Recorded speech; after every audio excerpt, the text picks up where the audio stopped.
Kò sólókò lóko. Kò sólókò lóko. Kò sólókò lóko. Àìsílẹ̀ olóngìní ilé di ilé èkúté yìí. Ṣebí wọ́n ní bọ́lọ́jẹ́ ò bá kú oríta ò léwu koríko. Ayé ṣòro ẹni àní kó kíni lẹ́yìn ló fẹ̀gún sọ́wọ́. Àṣehùn dúpẹ́ lọ́wọ́ ẹni tó ń ṣe ni tó tún ń gbà ní. Ẹni àní kó fẹ́ni lójú tó bàtà sẹ́nu. Ètùmàrè gbà wá lọ́wọ́ àfojú fẹ́ni ọ̀hún. Kò sólókò lóko. Kò sólókò lóko. Kò sólókò lóko.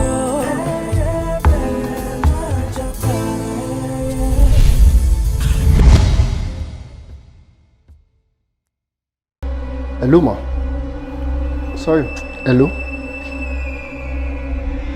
Usman ló sọ̀rọ̀. Èmi àti yín la pàdé lánàá tí mo ní mo fẹ́ ra ọjà. Ẹ̀yin ní kí n pè yín lénìí. But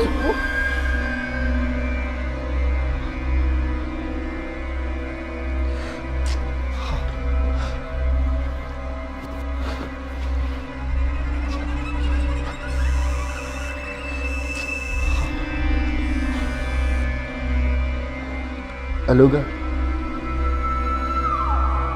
Baba no vex na. Ọjà yẹn máa tó ready. See, just give me till tomorrow. Supplier tí mo meet, òun ló disappoint me. Má worry, má get ẹlòmíì. I'll get another person. Do you trust me on this now?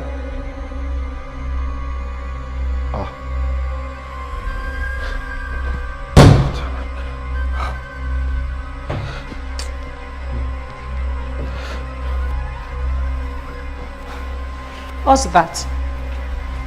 How are you doing? Hello, Basoro. Nothing serious, child. It's a good call. Ciao, ciao.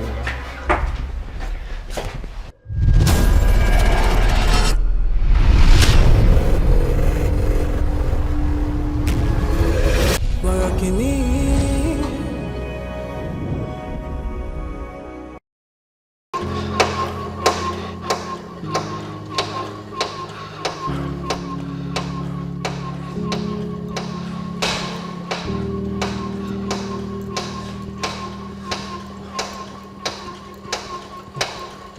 Hey.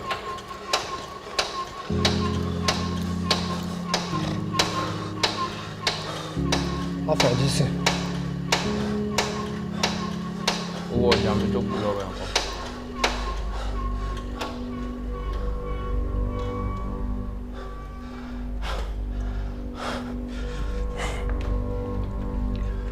Owó ọjà o.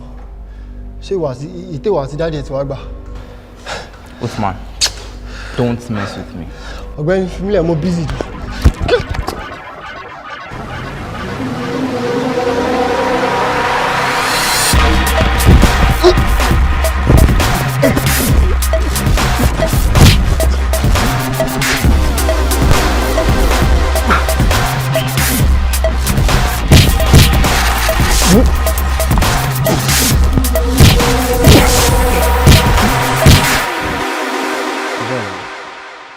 Cherry case drug tamba five kò yé mi mọ́ o. Ó dà pé every time taba ní ká take step kan àwọn people yìí máa ń mọ̀ nípa ẹ̀. Each time we took a step they took 5 steps. And what is that telling your detective instinct? A mole. A legion. Sir? Yeah. Ṣé ojú lásán ni ìwọ pé retirement mi ni? Kò síbi tí mo ti kọ letters, kò sí petitions tí mo ti kọ. There is no justification for my retirement. Or do you think I am really that old?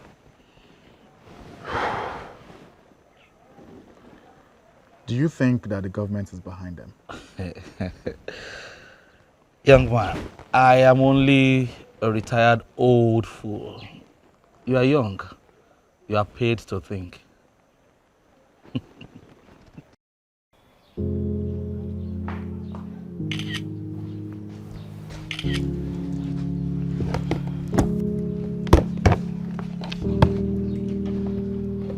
I heard what happened in court. Men will be men. Kí ló fàjà yín? I asked him to sell my stuff for me. Money go buy me ọjà, and he refused to give me my money. Ọjà. Ọjà wo la sọ̀rọ̀ nípa? Why does it even matter? Sorry. All right, fine. My shoes. I asked him to sell my shoes for me and he refused to give me my money. Ṣé o ṣì ń lo kíní yẹn? Just ask him. I get it. So I don't have the right to be angry again except I am high, right? You know that's not what I mean. So what exactly do you mean? Tell me, what exactly do you mean? Emi àti Usman ja, you were not even there, but no, Jason is the one at fault. I'm the bad guy here and Usman is the good guy, right? Yeah, Jason is the drug addict. I get it. And I know why you're doing all of this. It's because you are into him. I'm surprised, right? You think I don't know. I know every damn thing. I know you're into him and you can't get him out of your head. But you know what? Maybe you should just go sleep with him, since that's what you want. Ah!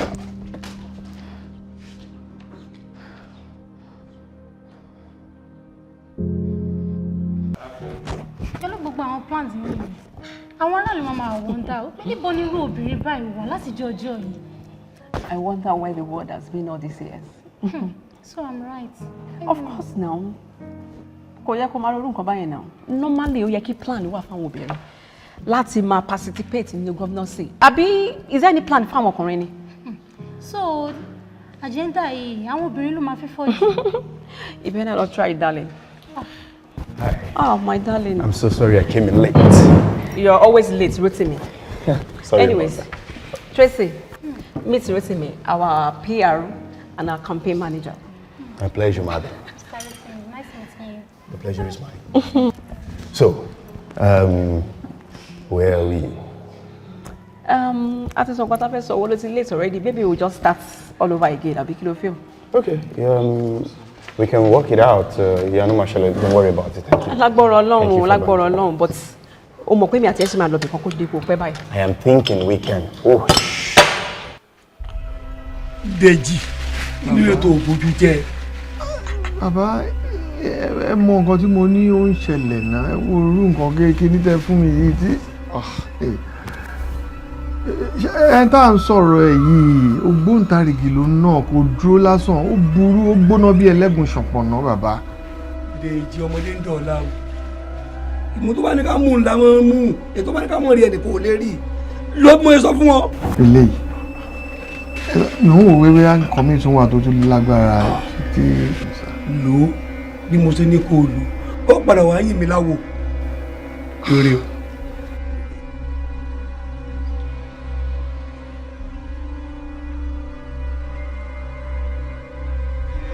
Borokini.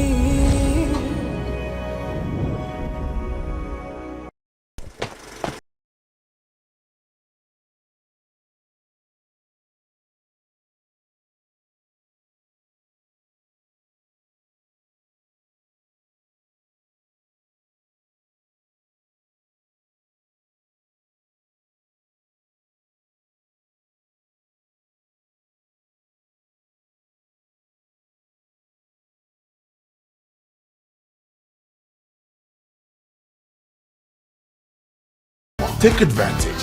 Access industry experts and our professional facilities. You can register now at www.refaacademy.org. For more information, you can call 081-066-85100. Rare Edge Human Art Academy. Explore your talents. Fulfill your dreams.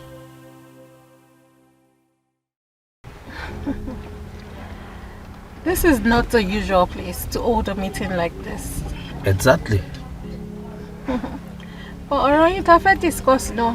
It's a normal situation, so I guess this is fine. AJ, private contractor for the government. Oh, irú contract wo lẹ́yìn ṣe? Kì í ṣe gbogbo ìbéèrè ló ní èsì. But ẹ jẹ́ kí n dá yín lóhùn àfún ìṣá. I work for the government. And share the gbogbo rumors dem peddle yẹn. We need to get jáwọ́ níbẹ̀. Hold on. Maybe we can then start by giving an explanation as to why I was retired, even when I'm not 60. Sherry, gbogbo rumors dem peddle yẹn. Mo kọ́kọ́ fẹ́ kẹ́ jáwọ́ nínú ẹ̀ náà. Then maybe we could discuss after. But for now, all those rumors you're peddling concerning the case we're doing now, I want you to stop it. Oh, but that is the truth.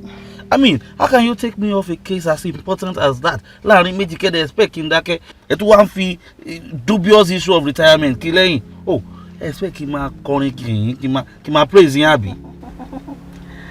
Mr. Aminu, I'm compensating you for gbogbo damages. But Sherry rumors dem peddle pẹ̀lú àwọn ex-colleagues yín. Ìpè torí case yẹn ló ṣe retire yín. I need you to stop it. Then let me return to my duty. Mr. Aminu. Ṣé rántí pé birth certificate tẹ́ fi wọ service? Ṣé rántí pé fọ́ tẹ̀ ṣá ni? They reduce age drastically. And some other fake documents they submit láti wọ service. Ẹ sọ̀rọ̀. Tẹ́ bá fẹ́ kí n reinstate yín, that's not a big deal. I'll do that. But mo lè assure yín pé kò lè tó 1 week tẹ́ máa fi bára yín ní jail. So, Mr. Aminu, for the last time, I'm offering you an escape route. Ẹ jáwọ́ nínú ọ̀rọ̀ yìí.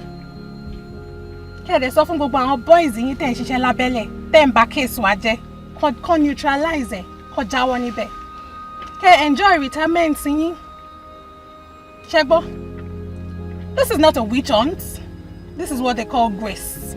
So I'm giving you one more chance for that grace. Ẹ jáwọ́ nínú ẹ̀. Ṣé gbọ́? Mr. Aminu.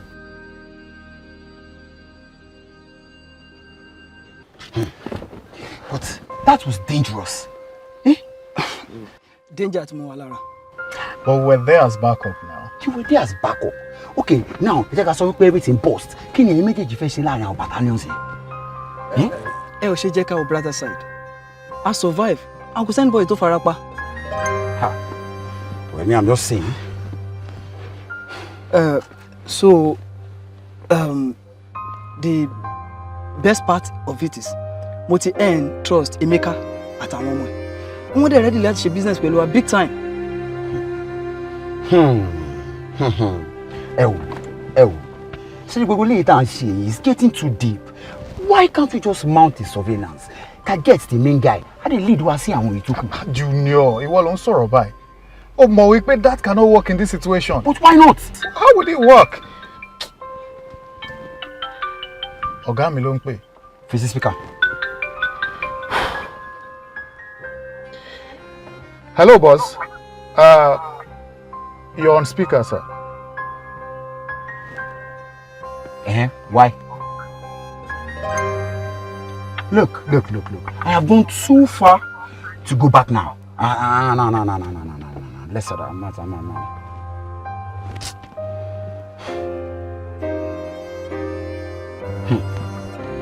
Okay, sir. So, what do we do now? Surely we will don't say what you threatening Baba yẹn. And me, I will not be faced by that. I be careless. Kí ló ní mo sọ? Baba, ẹ kàn sọ nǹkan tẹ́ fẹ́ kí n ṣe fún mi. Good. Continue as planned. Really? Yes. Fine. Continue as planned. Fine. Hey. That's amazing.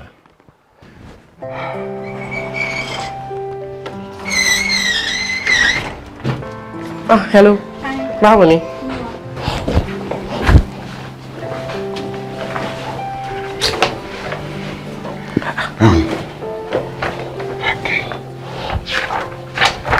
Again. Kenny. Well, look to that. Have a meeting to catch. Junior, you just got back in.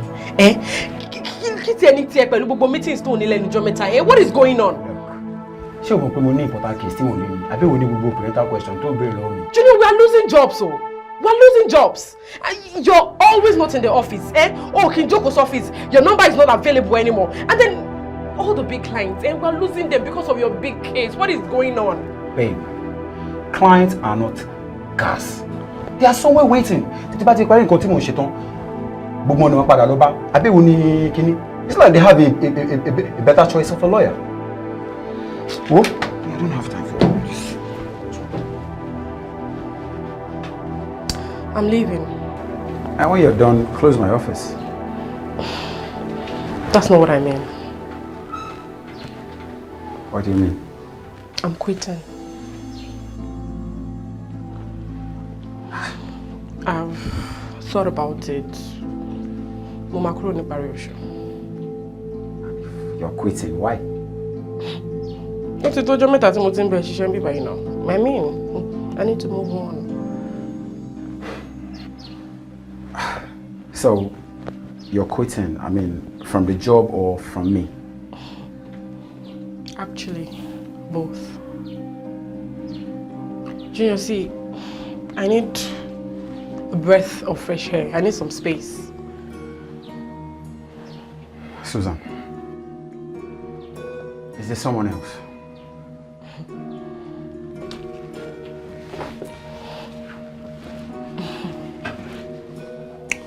Yes.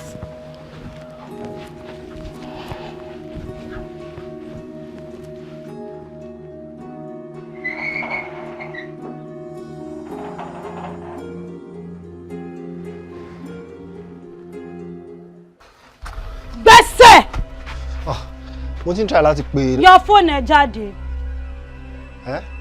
Ṣé tí ń dún ẹ ni?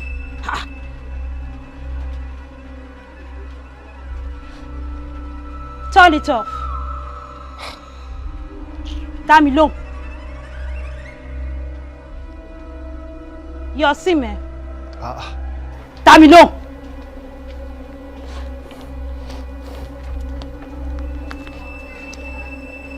Mo ti yọ.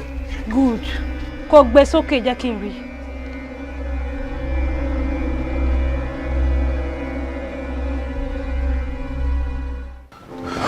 Shall we? O ti rí owó yẹn. Do they look real enough? Kò sí ẹni tó lè mọ̀ pé fake lówó yẹn. Okay, good. Then let's do this. Gbà. All right. Okay. All right. Oh, very careful. Yep. All right.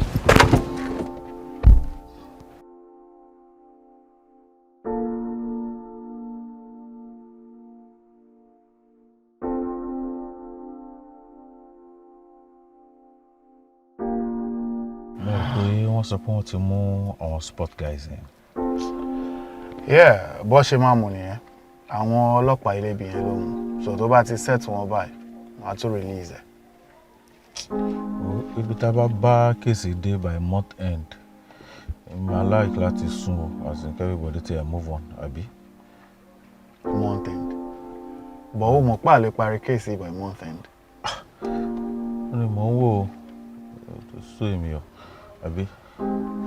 Ṣáàṣì pé mo hó kéèsì ẹni anything. Ibi tá a bá bá dé by month end, èmi máa sún tèmi. To excuse myself, I don't tire for this whole matter.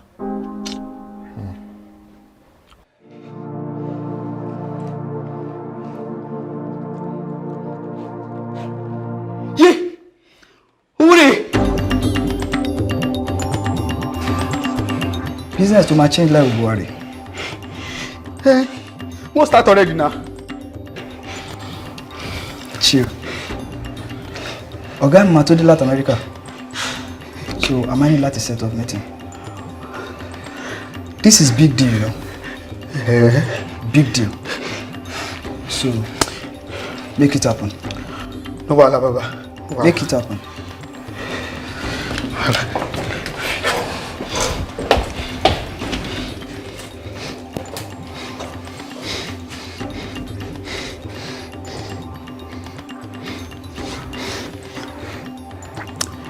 Hello, Baba.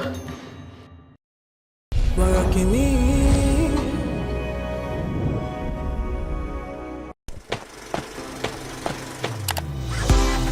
Bẹ̀rẹ̀ ìrìn àjò rẹ nípa fíìmù àti eré àgbéléwò lónìí ní Rare Edge Film and Art Academy lọ́dọ̀ àwọn akọ́ṣẹ́mọṣẹ́. Wá kọ́ ẹ̀kọ́ nípa bí a ṣe ń lo ìmọ̀ ìgbàlódé tòde òní nípa bí a ṣe ń gbé sinimá jáde lóríṣiríṣi lọ́nà ìgbàlódé tòde òní. Ọ̀nà tí a lè gbà sọdúngbó àti bí a ṣe lè sọ ọ́ di ọrọ̀ ajé pẹ̀lú ẹ̀kọ́ nípa eré orí ìtàgé. Àdánilẹ́kọ̀ọ́ fún oṣù 3, oṣù 6 àti ọdún kan fún diplomat. Lo àǹfààní yìí lónìí láti pàdé àwọn akọ́ṣẹ́mọṣẹ́ tí a ní ní ilé-iṣẹ́ wa àti àyíká tó kójú òṣùwọ̀n. Ẹ kàn sí www.refacademy.org. Láti mọ̀ nípa wa síwájú sí i, ẹ pè sórí ẹ̀rọ ìbánisọ̀rọ̀ yìí 08106685100. Rare Earth Film and Art Academy. Fi ẹ̀bùn rẹ hàn lónìí kí o sì mú àlá rẹ ṣẹ.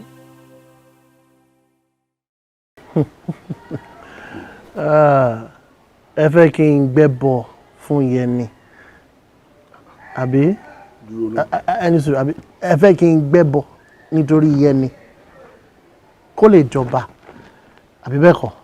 Dúró náà ó tiẹ̀ jẹ́ ń ṣàlàyé. Ó dà mo gbọ́ yín. Ṣé bó mọ̀ pé ọmọ tẹkùn bá bí ẹkùn ní máa jọ. Ẹ wò ẹ fọ̀rọ̀ ẹkùn àti kìnìún àti aláǹtẹ̀kùn ẹ fi wọ́n lẹ̀.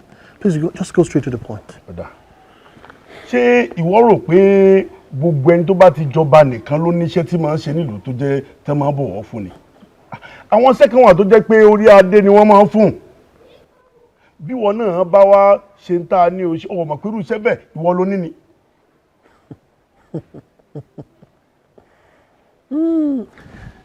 Kí n gbẹ́bọ̀ káàbùrò mi lè jọba kẹ́mi tèmi wá lọ sí.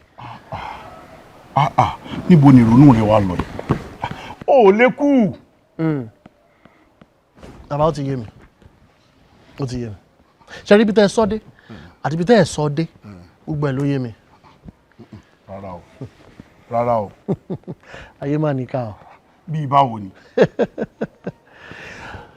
Bàgẹ́ bàg sí ṣe gbọ́. Kí ni gẹ́bà? Máa gẹ́bà sí. Kí ni túmọ̀ gẹ́bà? Àní máa gẹ́bà sí. Ẹ ṣeun ó ti yé mi sẹ́ẹ̀. Àní kí ni túmọ̀ gẹ́bà? Màá kàn sí ló ń jẹ́ bẹ́ẹ̀. Ó sọ táwọn tíátíá. Ó ti yé mi. Ọ gẹ́bà wàá gbọ́ mi o bójú bá ti ráyè jù dákun mọ́jọ wọn yẹ wọn. Àwọn ò lè yẹ. Mọ́jọ wọn yẹ wọn. Kò lè yẹ kò lè yẹ. Ó rí pé àwa náà ṣe dáadáa pẹ̀lú rẹ̀.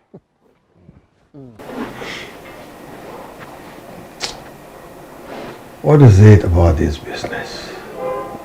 Oh, there's a lot of money. That's what the business is all about. You can take it slow. But we're not too fast either. Look, we're not going to do this business. Amashe.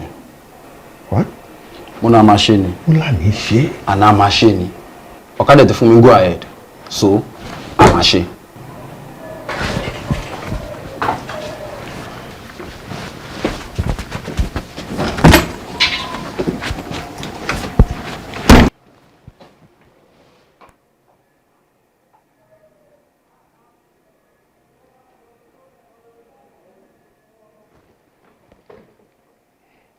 Please, kí ló ń ṣẹlẹ̀ gangan? Kí ló dé tí mo kàn jẹ́ toothless dog in bí báyìí? Why? Is this about this new business? Yes, it is about this new business. Calm down, Gigi. Let's do this business. No, we are not going to do this business. Okay, it's fine. Tí o bá fẹ́ wá involved, I'll make sure we make out the address on his own. Guy, I want us to meet and have a meeting.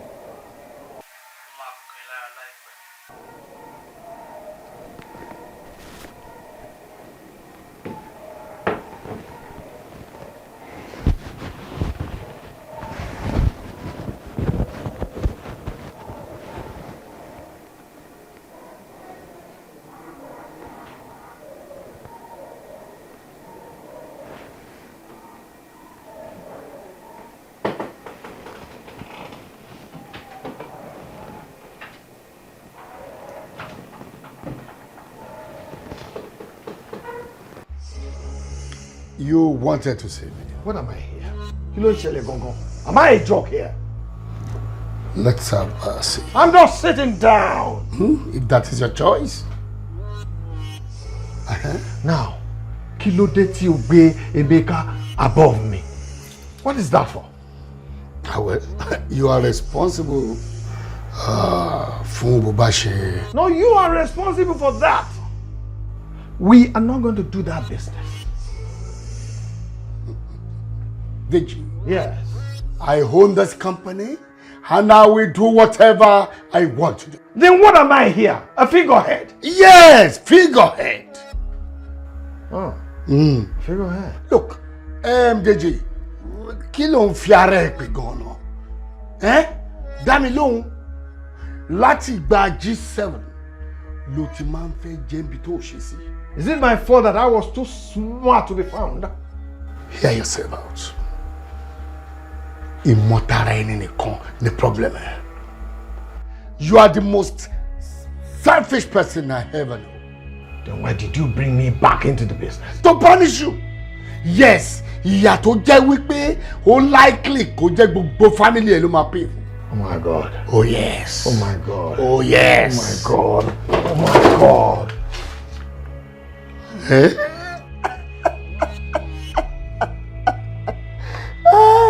Dàgbọ́ pé Deji pa mí lẹ́rìn o. So this is the best you could do. Olódo ṣàṣìmí lágbárí. Túbọ̀ ṣàṣìmí ní agbárí.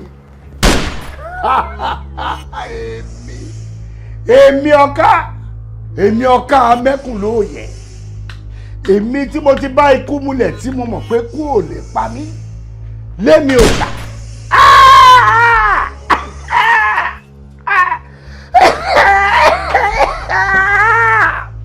Borokini.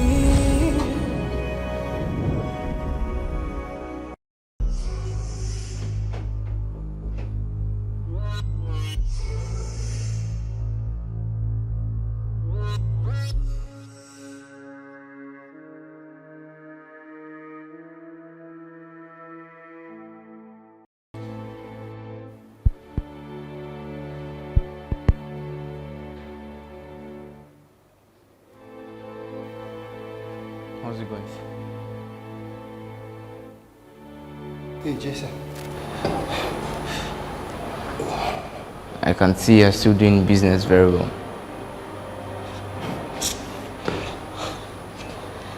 What did you Mr. Jason? Yeah, so báwo ló ṣe ṣe road trade? That's none of your business. But it's not none of my money, is it? Oh, last I met Latishi. Jason, you remember how this ended up last time? And I don't care if it keeps ending like this if you don't give me my money. You remember how it ended up last time? I don't care, bro. I just need my money.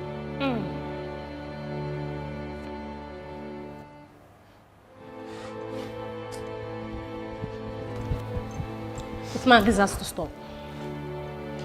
What exactly? She madness, Jason. I became out trained by more. You know what I'm talking about. Whose side are you on, Gogo? I'm on the right side. Then welcome. Uthman.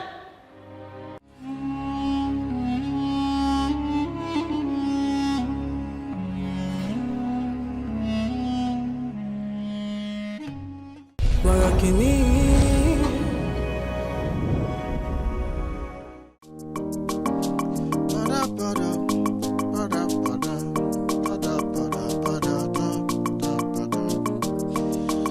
Àjọ jẹ ní ìkọ̀kọ̀, àjọ mu ní gbangba, àjọ ń jẹ gbádùn ayé. Imú o máa níka o, à ń gbóòórùn ara wa, ò jẹ́ agbóòórùn aṣebi. Ẹni a ní ó fẹ́ ni lójú, ata ló fi sẹ́nu, èyí a ní ó kí ni lẹ́yìn, ẹ̀gún ló fi sọ́wọ́.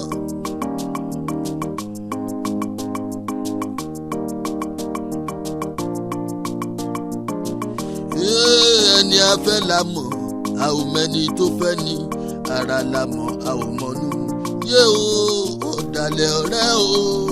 Ọ̀dàlẹ̀ ọ̀rẹ́ o, ọ̀dàlẹ̀ ọ̀rẹ́, ọ̀rẹ́ onírìkíṣí, ọ̀rẹ́ onímọ̀ nọ́fìkì. Ọ̀dàlẹ̀ ọ̀rẹ́ o, ìkà ọ̀rẹ́ o, ọ̀dàlẹ̀ ọ̀rẹ́ o, máa lọ.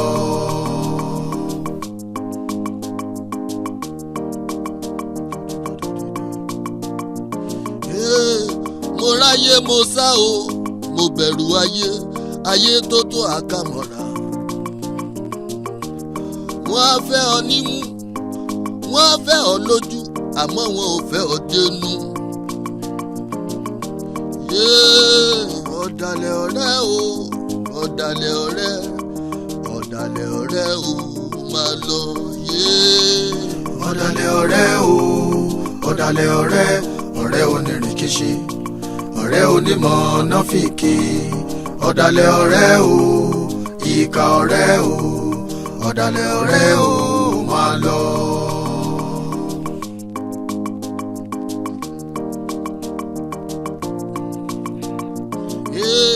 Ọ̀rẹ́ mi bánu sọ, má ṣe bẹ́ẹ̀ nìyàn sọ. Ìmùlẹ̀ ọ̀rẹ́ ò sí mọ́, kárẹ́ ní bárìn ló kù.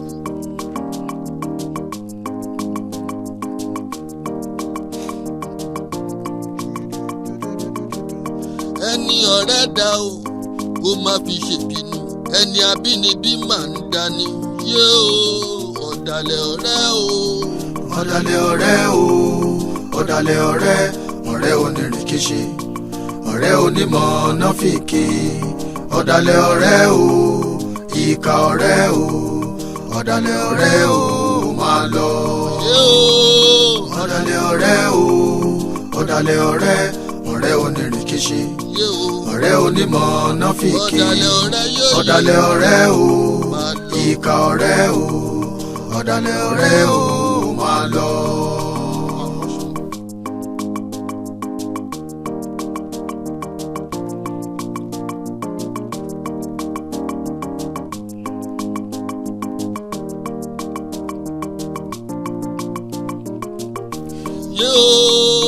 Ọ̀dàlẹ̀ ọ̀rẹ́ o, ọ̀dàlẹ̀ ọ̀rẹ́, ọ̀rẹ́ onírìkíṣí, ọ̀rẹ́ onímọ̀ náfìkì. Ọ̀dàlẹ̀ ọ̀rẹ́ o, ìkà ọ̀rẹ́ o, ọ̀dàlẹ̀ ọ̀rẹ́ o máa lọ.